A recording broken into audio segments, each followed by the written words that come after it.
welcome back to my channel. So if you're new here, my name is Ansley and I'm an American girl who lives in Norway who likes to make little videos about my life. So because today is a rainy, cozy day in Oslo, I felt in a rather nostalgic mood and thought it'd be a great opportunity to go over some 10 pieces of advice that I myself have personally learned since entering my mid-20s. Now, I by no means am an expert. I'm clearly still very young and inexperienced, but this is just some things that I have learned myself after a bit of a quarter life crisis. Now, I know my life has been a little crazy and non-traditional in a lot of ways. I mean, I'm originally from the US, I'm now living in Norway and have been for the last 3.5 years. Life has really taken a lot of unexpected twists and turns, but I think that's all a big part of being in your 20s in the first place. And some of these pieces of advice I think will help anybody navigate these kind of big life-changing moments that happen in your 20s and can be applied to all kinds of different situations. All right, so that leads into the first piece of advice that I have learned since entering my mid-20s, and that is to embrace change. For me, embracing change was embracing an entirely new way of life, moving across the world to a completely foreign country, learning new languages, learning how to live in the city, all kinds of things like switching careers based on what I studied. There is a lot of change that came into my life, and none of it was really expected.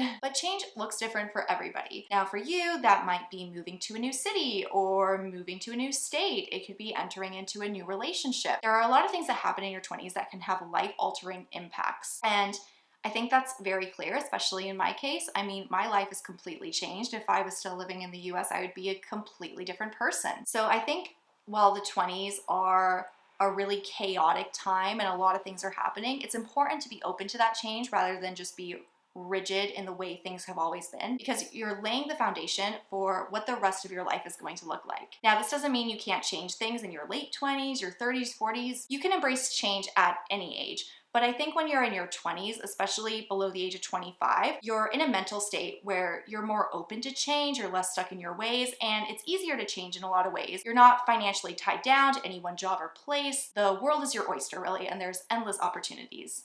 My second piece of advice would be to invest in yourself. Investing in yourself can look like a lot of different things. For a lot of people, this is tied to education. When you're in your 20s, this is a time where many people choose to go to university or grad school. For me, I found that very fulfilling. I was able to learn a lot of new skills, make new experiences, and meet new people. It was a way to travel outside of the town that I grew up in. It opened doors to me to be able to travel internationally with studying abroad and such. Education is one way to invest in yourself through personal learning, but it's not the only way. I mean, I know university is expensive and it's not the route for everybody, and I fully respect and understand that, but investing in yourself can also look like taking time to learn on your own. It could be taking an online class, it could be learning a new language on Duolingo or something. It could be attending job fairs and trying to build up experience in different areas of your career that you're interested in. It could be starting your own business. There's so many different ways that you can follow your dreams, and it all starts by investing in your own self-worth. I think it's really good to focus on your own mental health as well. It's great to love yourself and feel confident because these are foundational aspects that can allow you to blossom in all areas of your life, whether it be school, whether it be your career, whether it be your personal relationships. And I think by taking that time to really get to know yourself and love yourself, all of that is going to impact how the rest of your life around you is turning out. This leads to our next piece of advice, which is to try to build up your relationships in your 20s. Now, I'm sure it's no secret that the older you get, the harder it is to make friends. I mean, most of us meet our friends through school or the workplace. Those are the two number one places that people meet each other. After that, it becomes a lot harder to meet other people around your same age group. I think for relationships to really thrive, you need to be consistently in the same space as someone to get to know them. And unless you're seeing them on a day-to-day basis at school or at work, it's going to be really hard to just run into someone often enough to be able to build up those relationships. It then causes a situation where you have to actually take time out of your own personal schedule to go and meet this person one-on-one and get to know them then. This means that you're already investing a lot of time and resources into getting to know them without even the promise that that person is going to be compatible with you for a friendship. This is why I think your 20s is a good time to actually build those relationships that can become lifelong, lasting friendships. Because you're surrounded by so many new people, you're surrounded by so many people of your age. If you're going to school, it's people who share your same academic interests. If you're going to work, it's people who share your same career interests, and there's a lot more options to choose from to make friends and find someone that you're really compatible with. So I would really recommend trying to make friends during this time of your life, because it's only going to get more and more tricky to find the opportunities to meet people consistently, to get to know them as you get older. My next piece of advice can be interpreted in a lot of different ways, but I would say you should really take risks in your 20s. Now, up until you turn 20-something years old, you have probably had your whole life mapped out for you. You've been going to high school, elementary school, living at home, etc. Now is the first time in your life that you have full autonomy and control over anything you want to do, whether it be school, career, moving to a new place, meeting new people. There's so much you can do. And I think something that holds a lot of people back is fear. And people are afraid to put themselves out there. People are afraid that they're going to fail and that they're not going to make friends, that they're not going to succeed in whatever job that they choose. You need to be very conscious of this fear, and you need to put it aside for a little bit. This doesn't mean be reckless. This doesn't mean make vastly stupid decisions. You should still be smart in everything you do, but I think you also need to step away from your comfort zone every now and then and put yourself out there, try new things, make new experiences, and with careful time and investment, that can really turn into great life experience that you can build off of for the rest of your life.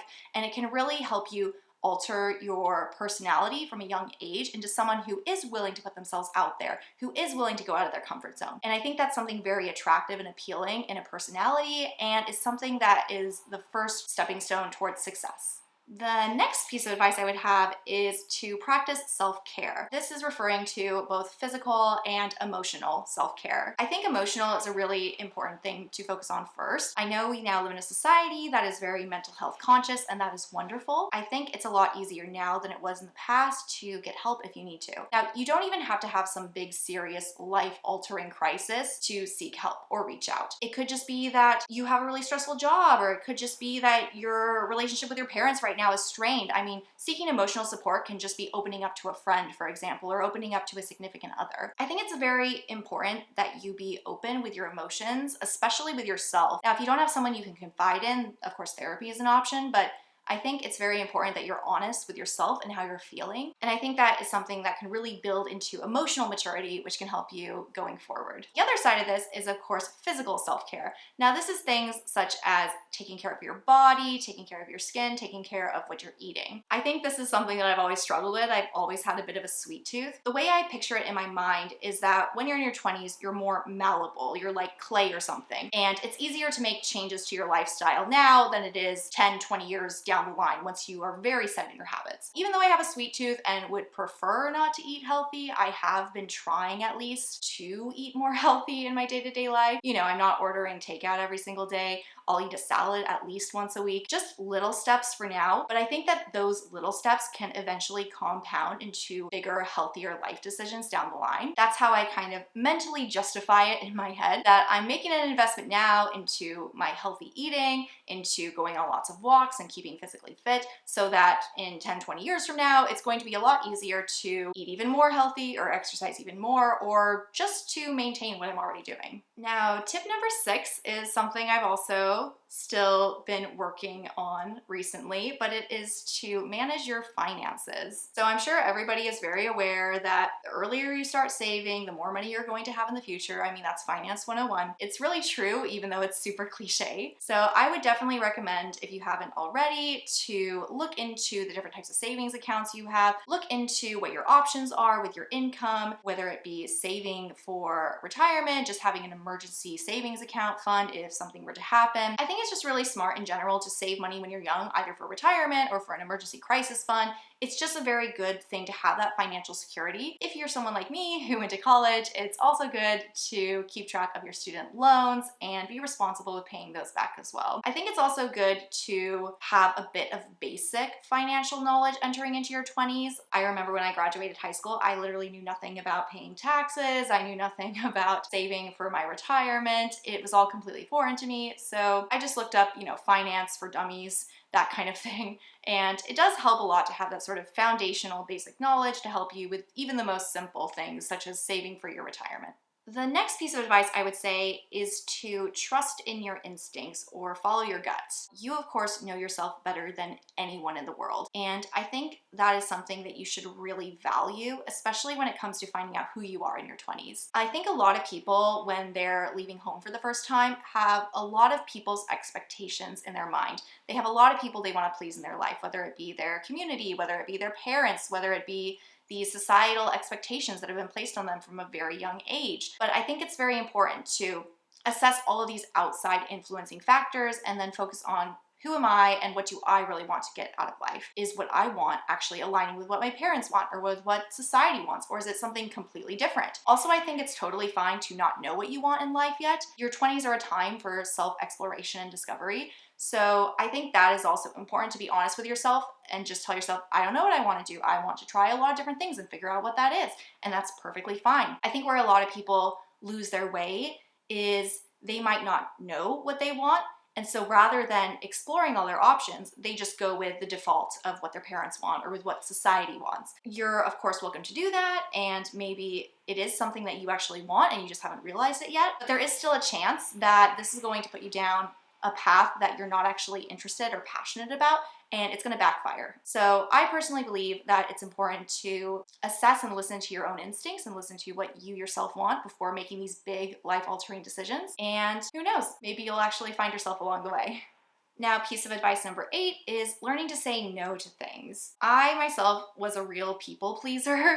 I was terrible at saying no. I kind of was a doormat and let people walk all over me growing up, and that sort of continued into my 20s as well. I was always there for people. I was always the shoulder to cry on. I could never turn down all of these different opportunities that were coming my way. And I think what it resulted in was a lot of burnout. I think it's important to be able to manage your own life in a way that you don't become overwhelmed. In my case, I was saying yes to all of these social engagements. I was saying yes to all of this extra classes and extra work, all of these volunteer opportunities, and it was just becoming so much. I had to schedule time to sleep.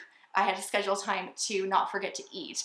It was just becoming so overwhelming, and it was all because I couldn't just manage my schedule. I couldn't say no to these opportunities because I felt like I was going to be missing out on something super important that I could never get back. But I think looking back on it, there were definitely some things I could have said no to free up my time a bit more, and then my mental health wouldn't have gotten as bad as it did. So I think it's important as well to be able to prioritize what you want in your life and not necessarily feel like you're missing out on something just because you said no to an opportunity and prioritize something else instead. It's just a matter of knowing what is best for you in the moment and not overwhelming yourself.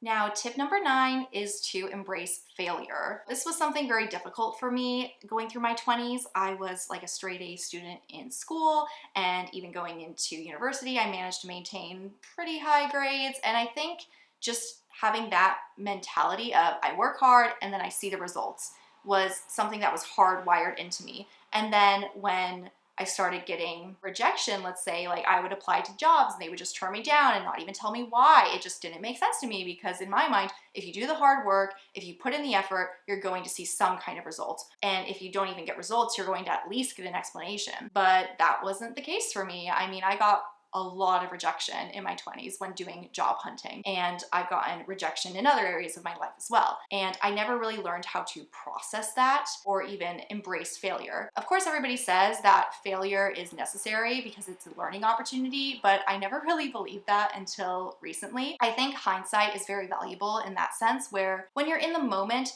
all you feel is the rejection and negative feelings that come with that. But when you look back on it, you kind of think, oh, this is where I went wrong. This is where I can improve. This is why that happened. But you need to have some distance between you and the failure to really understand that. And I think now I'm learning that a bit better. And so now when I face failure, I can just think, okay, yeah, this sucks and I feel terrible right now, but in a couple months, I'll be able to look back at this as a learning opportunity. Now, some people can learn from it in the moment. I'm not one of those people, but I think it's important to have this emotional maturity to be able to look back and think about things in this way.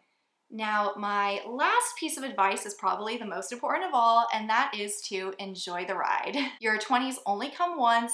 They are a fun, chaotic time of self-discovery, meeting new people, laying the foundations for what is going to become the rest of your life. And I think it's just very important to be present in this decade and enjoy it while it lasts. So yeah, that was all of my pieces of advice that I've learned since entering my mid-20s. We'll see how well this holds up once I enter my 30s. It's coming up a lot faster than I would like. But yeah, thanks so much for listening to me ramble on about all of the things I've been thinking of over the last couple of years in my 20s, and hopefully it continues to be just as wonderful these next couple of years. But yeah, if you like this video, remember to give it a big thumbs up and comment down below what you think about life in your 20s, and I hope to see you all again in next week's video. Bye guys!